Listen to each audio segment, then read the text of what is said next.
কথায় আছে গায়ের জোর আর ঘাট তাড়ামি সব জায়গায় চলে না। হালান্ডের পাকনামিতে কেঁদে বিদায় নিল নরওয়ে। অতিরিক্ত মিনিটের নাটকীয়তা, নরওয়েকে রীতিমতো কাঁদিয়ে হারিয়ে বিদায় করে কেমন করে সেমিফাইনাল নিশ্চিত করলো ইংল্যান্ড। বিস্তারিত জানতে ভিডিওটি না টেনে সম্পূর্ণ দেখার অনুরোধ রইল। ফুটবল বিশ্বকাপের বিগ ম্যাচ কে জায়গা করে নেবে সেমিফাইনালে? হ্যারি কেনের ইংল্যান্ড নাকি হল্যান্ডের নরওয়ে? এমন সমীকরণে মুখোমুখি দুই দল। একের পর এক আক্রমণ শুরু থেকে নরওয়েকে চেপে ধরেছিল ইংল্যান্ড, তবে স্রোতের বিপরীতে গিয়ে 36 মিনিটের মাথায় গোল হজম করে হ্যারি কেনের দল। ডিবক্সের ভিতর ঢুকে বাঁ পায়ে দারুণ এক শটে দূর পোস্টে গোল করেছিলেন নরওয়ের ফরওয়ার্ড অ্যান্ড্রস। বিরতির আগে যোগ করার সময়ে এবার আক্রমণে গেল ইংল্যান্ড। বাঁ পাশ থেকে দুর্দান্ত এক আক্রমণ, ডিবক্সের ভিতর বল টেনে নিয়ে বেলিংহ্যাম দুর্দান্ত একটা গোল আদায় করে নেন। গোল উৎসবে মেতে উঠল ইংল্যান্ড। কিছুটা শান্তি আর স্বস্তি নিয়ে বিরতিতে যায় একে একে দুই দল।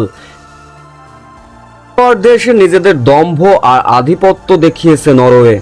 ম্যাচের 50তম মিনিটে আক্রমণে গেল নরওয়ের এক ফুটবলারের দূরপাল্লার শট, কিন্তু উপরের দিকে ঝাঁপিয়ে পড়ে সেটাকে রক্ষা করলেন ইংল্যান্ডের গোলরক্ষক।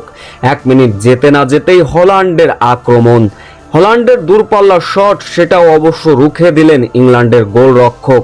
না হলে বিপদ ঘটতেও পারত। 53তম মিনিটে কর্নার কিক আদায় করে নেয় নরওয়ে। ডিবক্সের ভিতর হল্যান্ডের ধাক্কা মেরে ইংল্যান্ডের এক ফুটবলারকে ফেলে দিলেন। তবে সেইখান থেকে অবশ্য 17 নম্বর জার্সি পরিহিত খেলোয়াড় গোল আদায় করে নিলেন। এরপর ভিআর ডিসিশন। ইংল্যান্ডের ফুটবলাররা আবেদন করতে থাকেন যে হল্যান্ড আগেই আমাদের এক ফুটবলারকে ধাক্কা মেরে ফেলে দিয়েছে গোল হবার আগ মুহূর্তে, স্যার আপনি ভিআর ডিসিশনে যান। ভিআর ডিসিশনে দেখা যায় ইংল্যান্ডের এক ফুটবলারকে সত্যি গোল হবার আগ মুহূর্তে হল্যান্ড ধাক্কা মেরে ফেলে দিয়েছিলেন, যেটা ছিল সত্যি অবৈধ, যার কারণে গোল আদায় করে নিলেও নরওয়ের গোল বাতিল হয়ে যায়। ৭৩তম মিনিটে জোরালো আক্রমণে যায় নরওয়ে এক ফুটবলারের দূরপাল্লার শট, কিন্তু বলটি গিয়ে লাগলো গোল পোস্টে। তাতে করে হতাশার মাত্রা বেড়ে গেল নরওয়ের। এরপর নির্ধারিত 90 মিনিট শেষে গোলের দেখা না পেলে কোনো দল ম্যাচ গড়ায় আরও অতিরিক্ত 30 মিনিট।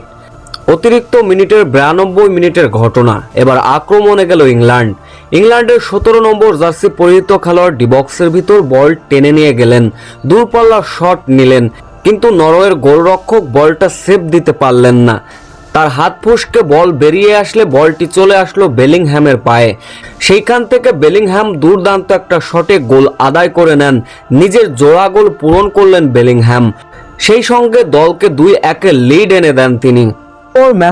এরপর ম্যাচে ফিরতে মরিয়া হয়েছিল হল্যান্ডের নরওয়ে, তবে শেষ মুহূর্তে টান উত্তেজনায় আর নাটকীয়তার মোমেন্ট, যার ফলে নরওয়েকে 2-1 গোলের ব্যবধানে হারিয়ে হল্যান্ডের পাকনামির সুযোগ নিয়ে রীতিমতো নরওয়েকে কাঁদিয়ে সেমিফাইনাল নিশ্চিত করল ইংল্যান্ড।